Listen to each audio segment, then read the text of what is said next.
Please give a big round of applause to Don DeLoach.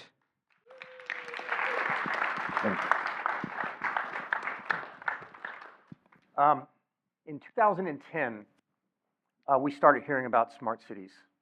IBM had the Smarter Planet and all these, great advertisements. And at that point, I was just getting brought into my third company as CEO, and it was a database company, and it was designed for storing and managing structured data. So I started looking for, well, where were there markets for that? And I came across kind of the growing world of IoT. I was looking for more areas, and IoT was one of them, and I became passionate about it. It was like weird. And I got involved, and I started the Midwest IoT Summit. I eventually started the Midwest IoT Council. I eventually teamed with a friend of mine from Gartner and wrote a book called The Future of IoT.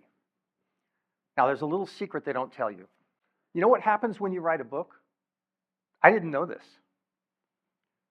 People assume you're an expert. I could write a book about sailing near Milwaukee, and within a week, I could get a speaking event talking about sailing in Milwaukee, even though I don't sail, because they assume you know what you're doing. Doesn't mean that you don't. And I was passionate about IoT, so I did this. Anybody an IoT fan?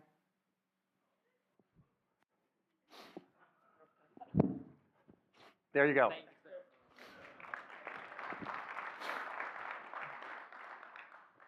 That makes 12. Fast forward to 2020, and I had started my company, Rocket Wagon Venture Studios, and I formed an alliance with a group in DC called Smart City Works Venture Labs. And I was all in on smart city solutions. And it was all about the solutions, super cool stuff. And the solutions were mostly IoT solutions aimed at cities. So, smart parking, smart waste management, just various sensors and systems designed to point at various aspects of a city. And again, I was more and more intrigued by these solutions. I want to stop right here for a second. I want to take you on a journey with me. This happened in late 2023.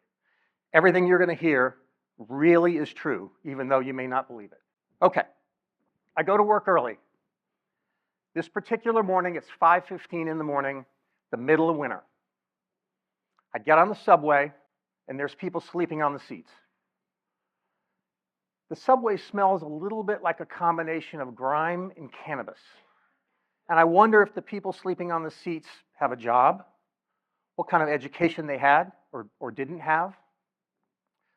On the floor are trash. It's a potato chip bag and a spilled can of Mountain Dew. And I wonder if that's what they normally eat. Do they have access to nutritious food? We pull into a station, there's police dealing with some kind of an incident at the station. And on our way towards Illinois Tech, in the middle of winter, a guy starts wandering through our car without a shirt on, middle of winter, and he's screaming and yelling, apparently at nobody in particular. And this makes me mad. I'm not mad at the people seeking refuge on the subway when it's 10 degrees outside. I'm mad because it makes me realize that we think we're so smart. We've got money, we've got access to resources. We're doing all these great and wonderful things that we love regaling people on because we're so smart and we're so advanced. But it occurred to me, who cares about these people? Who cares about these human beings who are sleeping on the seats of a subway? And where are we going with that? And is that progress? Does that make us smart? And it dawned on me that I was so enamored with myself and this pursuit of smart city solutions that I didn't ask one super basic question. What makes a city smart? What makes a city smart? Rio has smart city initiatives going on. They have crime. They have all kinds of other issues that they're struggling with. The issues they have going on are advancing, but it's still trouble. Mexico City is another. I've been to Mexico City many, many times. Despite efforts to initiate the smart city initiatives there for quite a while, they still have crime, they still have economic disparities, and they still are struggling to get to where they want to go.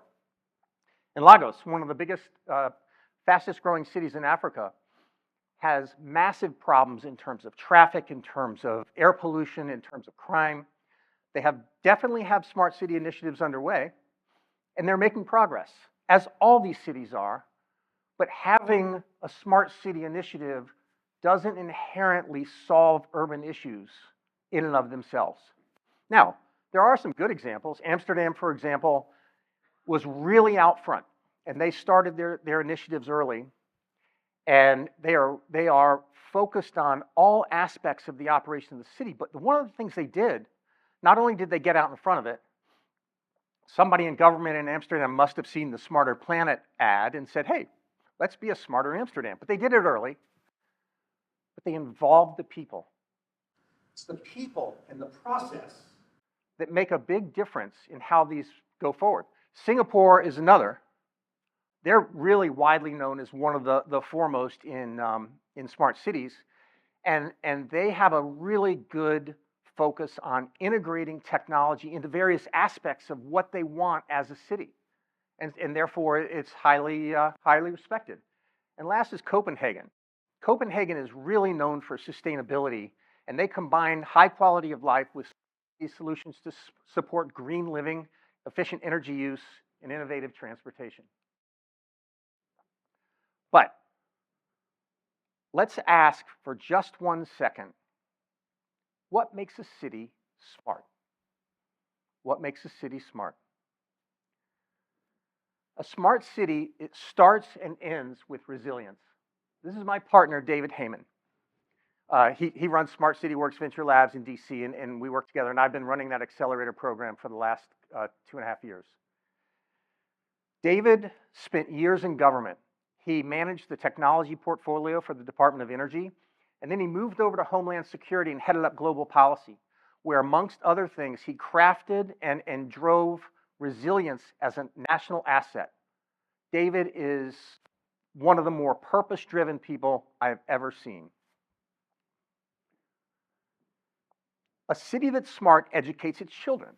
The technology behind education, especially for K through 12 education, is moving at a very rapid rate. But the challenge is, can we educate all of our children with this, or is it just going to be the schools with the most resources? This is Colin. Colin Dunn is the CEO and founder of FIND. FIND is a security solution for protecting critical infrastructure. And Colin has numerous critical infrastructure sites that are protected with FIND, and we're more secure as a result. This is Tim Walter. He was in our last cohort, and I love Tim. He's a good friend.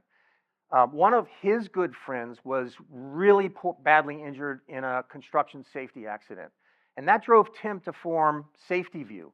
And they use AR, VR, and artificial intelligence to create an adaptive learning solution for people who operate heavy equipment on construction sites. And it's proven to be more effective than general techniques. But Tim will tell you he's not in the AR, VR, AI world. His business is saving lives. And this is Daryl Keaton. Daryl is the founder of Sensigrate, and Sensigrate protects, it models and protects pedestrian safety at intersections.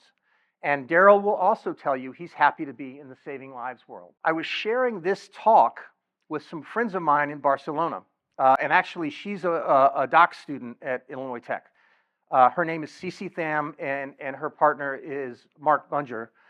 And they had done a lot of work on smart cities. And I was telling Mark this, and he said, well, I should send you our deck. And so he sent me his deck, and I looked through it. This is the least complicated, least advanced version of a smart city that was in their deck. I read their deck and my head exploded.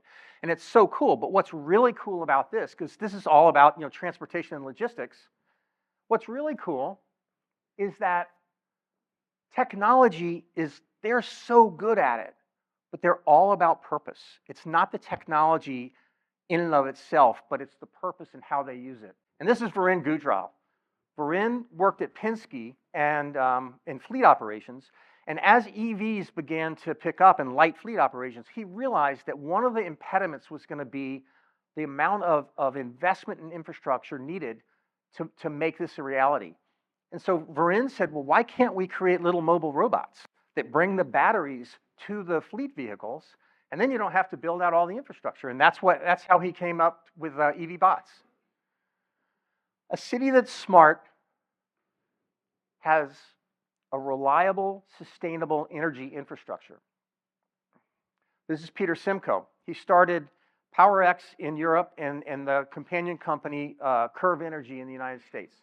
It's a distributed energy resource solution that allows us to combine various energy sources, including mostly renewable sources, in mutual synergy to deliver high value in terms of resilience, clean energy, reduced cost, and integration with urban infrastructure. And this is Bill Linner.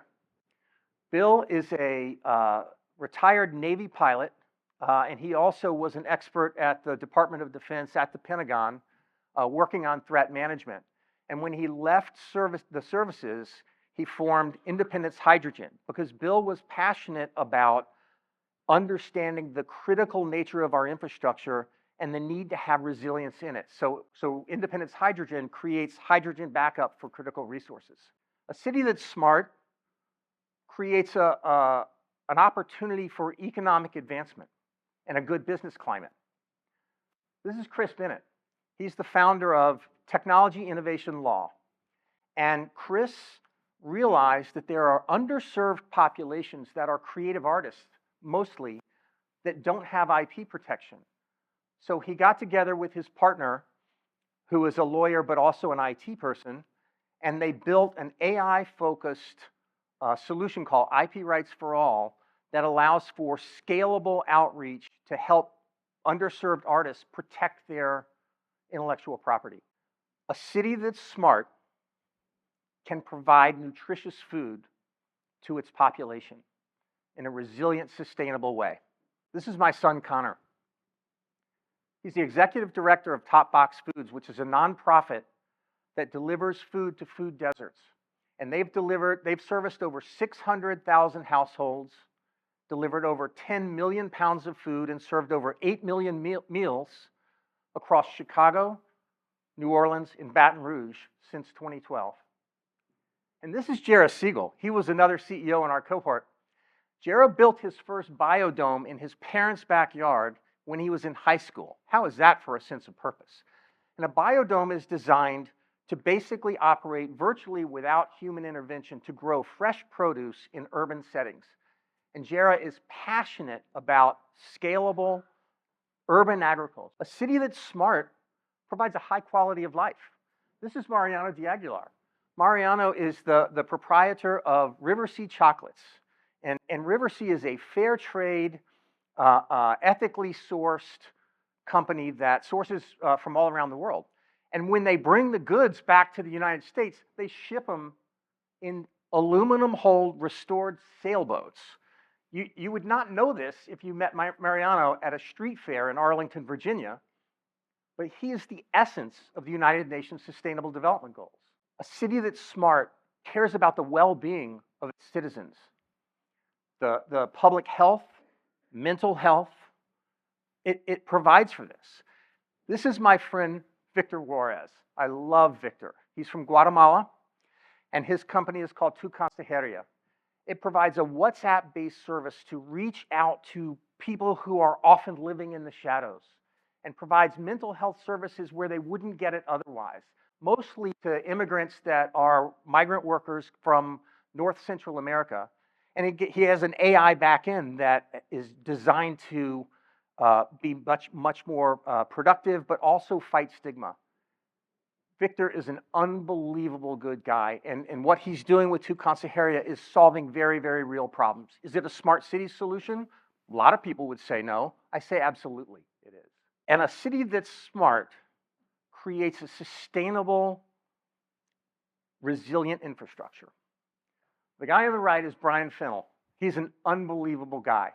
He came up with, he's the CEO of iEmulsions. He came up with this idea and invented a two-bar sprayer that can spray on the roads, a bio-based rejuvenator that massively extends the life of asphalt roads.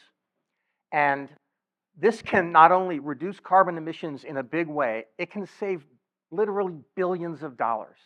And some of you may know Dr. Bhupesh Mishra at Illinois Tech. Bhupesh invented a water filtration system that's in use in India, and now we're in discussions in one of the largest cities in the United States about using this where it costs less and is more effective than what's currently in use now. A city that is smart cares for its aging population. I'm getting there. This is Ashfian Ahmed. She had a personal experience that informed her life direction, and she started a company called NeuroView, which is a LiDAR camera, AI-driven solution to detect falls in distress situations and provide much faster, meaningful care to reduce bad outcomes for assisted living. And I'll end with, a city that's smart is resilient. A city that's smart learns. Our buildings learn, our environment learns, and our cities aren't going to be 50 years from now like that. Singapore is different than it was 50 years ago. Amsterdam doesn't look like it looked in 1975. Chicago doesn't look like it did in 1975. So resilience is key, and I'm going to end on this. This is Harpreet Cheema. Harpreet is amazing. Harpreet developed an application aimed at prisoners returning to society.